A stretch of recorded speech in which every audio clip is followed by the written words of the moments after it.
मैं रोहित मिश्रा और आप देख रहे हैं Republic India live news channel Naveen Kumar के साथ। अभी हम लोग अरवल जिला के सदर प्रखंड अंतर्गत हैदराबाद में हैं और हम लोग महिला प्रकोष्ठ अध्यक्ष जिला अध्यक्ष श्री दिव्या भारती जी के साथ हैं और हम लोग आगामी विधानसभा चुनाव लोकसभा चुनाव के साथ साथ जिले में होने वाले तमाम विकासशील मुद्दों पर चर्चा करेंगे। इतना ही नहीं, जिले में शैक्षणिक विधि व्यवस्था पर भी हम लोग चर्चा करेंगे कि आखिर जिले को किस तरह से विकसित बनाया जाए और इसके उभरते भविष्य में सुधार किया जाए। तो आइए चलते हैं दिव्या जी की ओर। नमस्कार। आने वाले समय में लोकसभा का जो चुनाव आ रहा है, जो मुहिम आ रहा है, जिसको लेकर के जिले में ज्यादा रुझान देखने को मिल रहा है, इसमें अरवल का प्रगति किस तरह से संभव है। हमारी जनता आपसे चाह रही है कि नया साल आ रहा है, नए साल में आखिर किस तरह से इसका बेहतर सड़क का विकास होगा, शिक्षा का विकास होगा, यहाँ के दैनिक जो भविष्य है बच्चों का, उनके भविष्य प्रगतिशील होंगे।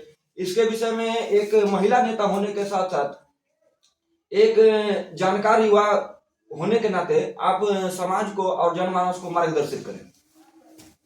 जी, जैसा कि आपने हमसे क्वेश्चन अराइज किया कि 2024 में लोग किस तरह से अपना एमपी को सिलेक्ट करें ताकि वो हमारे बातों को भारत के जो संसद है, भारत के जो मंदिर है उस पर रखे, ताकि बिहार का ना बल्कि पूरे भारत और पूरे जो अरवल जिला की स्थिति हम अगर बताएंगे वो सुधरे। क्योंकि अरवल जिला एक ऐसा जिला है जो कि कुछ टाइम पहले नक्सलाइड एरिया हुआ करता था। यहाँ पे बहुत ज़्यादा जो एमपी है, एमएलए हैं, उनका इन्फ्लुएंस कम होते जा रहा था।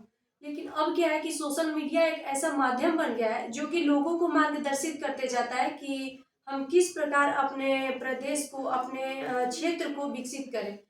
हम बात करेंगे 2024 की, तो लोग जो होते हैं कहते हैं कि जनता जो है जनार्दन होती है इन डेमोक्रेसी।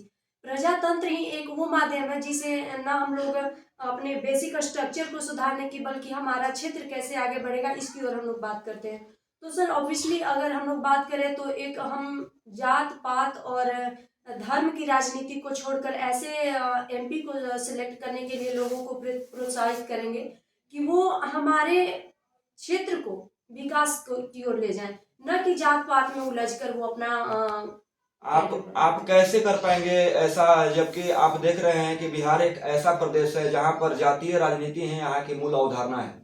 तो अरवल में विकास करने के लिए आखिर किस तरह से संभव है कि यहाँ पर शिक्षा, सड़क और नैतिक सुधार भी आसानी से हो सके। इसके विषय में हमारे जनता को मार्गदर्शित करें कि एक विधानसभा लोकसभा में सांसद विजयी होने के बाद आप किस तरह से जनमानस की सेवा करेंगे। जी बिल्कुल, अगर मेरी बात करें तो ऑब्वियसली हम किसी जात पात धर्म की राजनीति नहीं करेंगे। और हमारी कहते हैं कि एक बेटी का जो है कोई ना कोई जात होता है ना कोई धर्म होता है, बेटी सबकी बेटी होती है। तो हम इसी माध्यम से चल रहे हैं कि हम एक बेटी हैं, हमें लोगों के दिल में उतरना है। और ना सिर्फ हम अपने वाक्य से बल्कि हम अपने काम के थ्रू जाना चाहते हैं। क्योंकि एक बहुत ही अच्छा थॉट है कि learning history is so easy but making history is so difficult.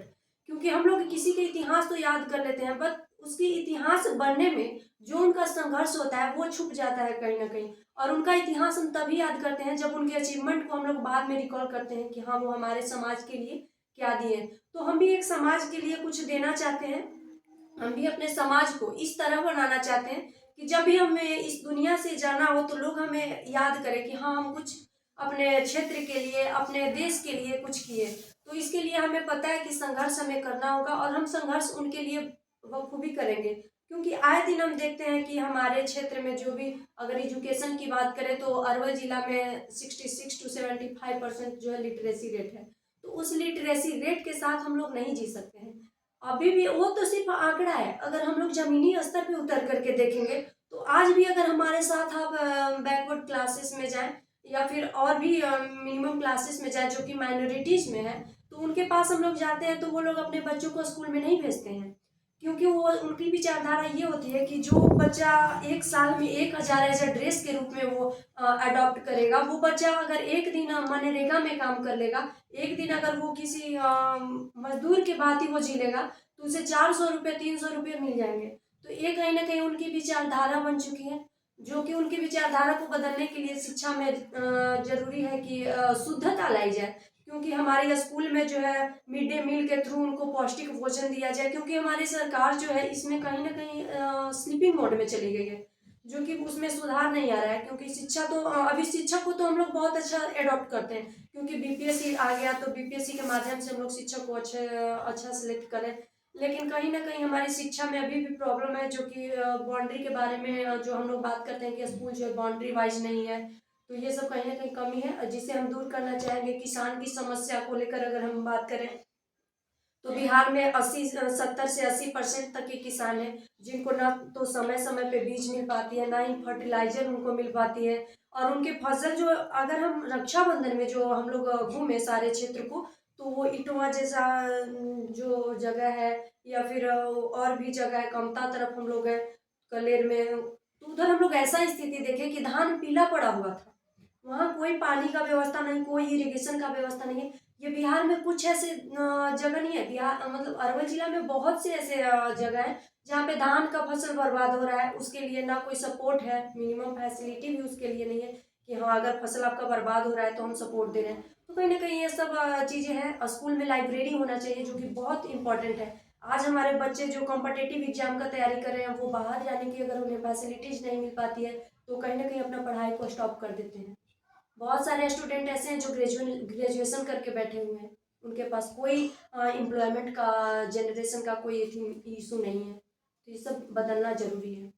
यहाँ पर जैसे कि आपने शिक्षा के साथ साथ यहाँ पर जो चर्चा भी किया, आपने बात को रखा कि शिक्षा के साथ साथ लिटरेसी स्तर भी बहुत डाउन है। सड़कों की अगर बात करें तो जिस सड़क को लेकर माननीय मुख्यमंत्री नीतीश कुमार जी आए थे, शायद लगता है कि उन्हीं सड़कों के रास्ते हुए बिहार से चले भी जाएंगे।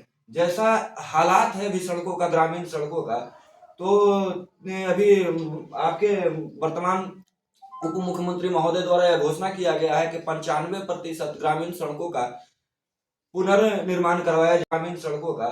तो अभी आपके वर्तमान उप मुख्यमंत्री महोदय द्वारा यह घोषणा किया गया है कि 95% ग्रामीण सड़कों का पुनर्निर्माण करवाया जाएगा। इस संदर्भ में आप क्या कहते हैं कि यह संभव है या सरकार द्वारा केवल बहानेबाजी की जा रही है? देखिए, अगर हम लोग किस बात पे बिलीव करें तो वो बात जब तक इम्प्लीमेंट नहीं होती है, इनेक्ट नहीं होती है, तब तक हम उन बातों को बिलीव नहीं कर सकते। क्योंकि कहना और करना दोनों में वास्ट डिफरेंस है। क्योंकि कहने से तो हाँ एक हो जाता है कि हाँ आपका ये मैनिफेस्टो है, जीतने का कहिए या फिर कुछ भी कहिए, आपका मैनिफेस्टो है। आप इतने साल से राजनीति में हैं, इतने साल से आप बिहार के सीएम बने हैं, बिहार के कमान संभाले हुए हैं, तो इतने साल से कर रहे हैं कि अब हम करेंगे, तो ये करेंगे और करने दोनों में बहुत ज्यादा डिफरेंस होता है। तो हमें नहीं लगता कि इस सब संतुष्टि से हम लोग जिए। आपको करना है तो पास करवाइए, इनेक्ट करवाइए और उसे तुरंत धरातल पर लाइए। तो हम यही चाहेंगे कि ये एक लूप होल है, जिस लूप होल में हम लोगों को नहीं फंसना है।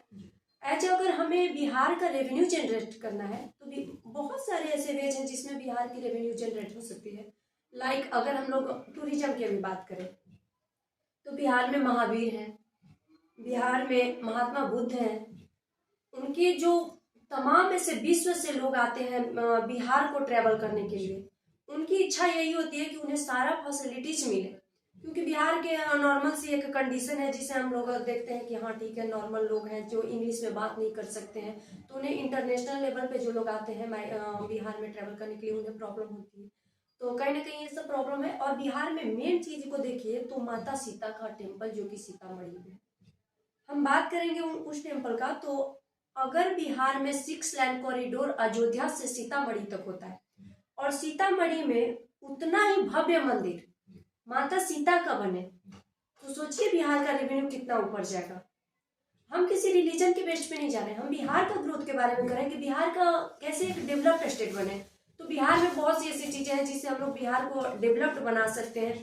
बिहार को इंफ्रास्ट्रक्चर लेवल पे अगर देखें तो बहुत सारे ऐसे एरिया है, जैसे कि हिली एरिया है, वहाँ पे इंडस्ट्रियलाइजेशन लाया जा सकता है, जहाँ जिससे हम लोग का एम्प्लॉयमेंट जनरेट होगा। बिहार में आए दिन स्टूडेंट बाहर जाते हैं अपना एजुकेशन प्राप्त करने के लिए, तो कहीं ना कहीं वो सब कम करने के लिए हम लोगों को बाहर से भी शिक्षक अगर लाना पड़े, हमें नहीं लगता कि बिहार में बाहर से शिक्षक लाने पड़ेंगे। क्योंकि बिहार में ऐसे ऐसे विद्वान हैं जिसके बारे में हम लोग कोई आइडिया नहीं लगा सकते हैं। क्योंकि कहते हैं ना कि जीरो दिया भारत ने, वो भारत नहीं, वो बिहार से जनरेट हुआ है। तो बिहार कहीं ना कहीं विद्वानों की धरती रही है, जो कहीं पे लोग ये जो बुद्ध भगवान जो थे वो बिहार से एजुकेशन नॉलेज प्राप्त किए, ज्ञान को प्राप्त किए। तो ज्ञान की धरती है बिहार। बिहार चाणक्य जो थे वो एक राजा को जन्म देते हैं और एक क्रूर राजा से और उस अन्यायी को छुड़ाते हैं। तो उस ज्ञान जो चाणक्य दिए थे वो उनका धरती है बिहार। बिहार जो चालाकी के हम लोग गुण सीखते हैं, गोनू झा का ये धरती है बिहार। तो कहीं ना कहीं बिहार एक स्वर्ण है जिसे हम लोग कहीं ना कहीं खो दिए हैं और उसे जरूरत है जगाने की। अगर हम लोग अरवल की बात करें तो देखिए स्पोर्ट्स में कितना लोग आगे बढ़ रहे हैं अभी। तो यहाँ पे मान लीजिए कि जो भी हमारे एमएलए हैं, जो भी हमारे एमपी हैं, वो इसके प्रति फोकस करते हैं कि हर स्कूल इसमें आगे करे, ग्राउंड हो उसका, उसके लिए क्या क्राइटेरिया है वो सारे स्कूल में अवेयरनेस करे। बच्चे और शिक्षक कितना स्ट्रगल करेंगे इस क्षेत्र में कि हाँ हमारे बच्चे आगे जाए, वो एक मिनिमम वे तक अपना स्ट्रगल करेंगे। लेकिन अगर वो लोग भी मिल जाते हैं, कहते हैं ना कि मुट्ठी से मुट्ठी बनता है, तो मतलब अंगुली में अंगुली बनता है तो मुट्ठी बनता है। तो कहीं ना कहीं सबका पावर एक होगा तभी जाके हमारा क्षेत्र का विकास होगा, तभी हमारा देश का विकास होगा, तभी हमारा प्रदेश का विकास होगा। तो कहीं ना कहीं ये सब रीजन है। दिव्या भारती जी का साफ मैसेज जनमानस को यह दिया जा रहा है कि जात पे और पात पे, भेदभाव पे, भाषा पे और विचार पे, ये सब तमाम मुद्दे केवल जनता को बहकाने के लिए, जनता को भ्रमित करने के लिए है। हमारी सद्भावना, हमारी एकता, हमारी समृद्धि और हमारा पहचान हमारी एकता और सबलता में है। हमारी एकजुटता ही हमारी पहचान है। हम वैसे बिहारी हैं जो केवल हम का प्रयोग करते हैं, नहीं तो पूरी दुनिया मैं का प्रयोग करता है। इसी के साथ हम इस साक्षात्कार का विराम देंगे और अगले कार्यक्रम में बने रहें रोहित मिश्रा के साथ।